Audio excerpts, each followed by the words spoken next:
నా పేరు మాధురి అండి. నేను కేపీహెచ్బి నుంచి వచ్చాను.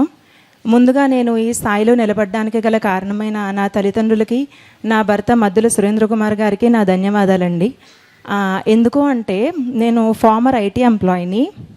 ఆ తర్వాత నాకు టీచింగ్ మీద ఉన్న గౌరవంతో, అంటే నాకు ఇంట్రెస్ట్తో నేను అక్కడి నుంచి ఇక్కడికి ట్రాన్సిషన్ అవుతాను అన్నప్పుడు నా భర్త నా వెన్నంటే ఉండి నన్ను ఎంకరేజ్ చేశారు. ఇంకోసారి ఆయనకి ధన్యవాదాలు తెలుపుతున్నాను. అండ్ ఈరోజు ఈ గురువుల పట్ల గౌరవంతో ఈ గురు పూజోత్సవ కార్యక్రమాన్ని నిర్వహించిన వైశ్య వికాస వేదిక నిర్వాహకులందరికీ కూడా, మా గురువుల పట్ల, గురువుల తరపున వీళ్ళందరికీ కూడా మనస్ఫూర్తిగా ధన్యవాదాలు తెలుపుతున్నానండి. Thank you so much.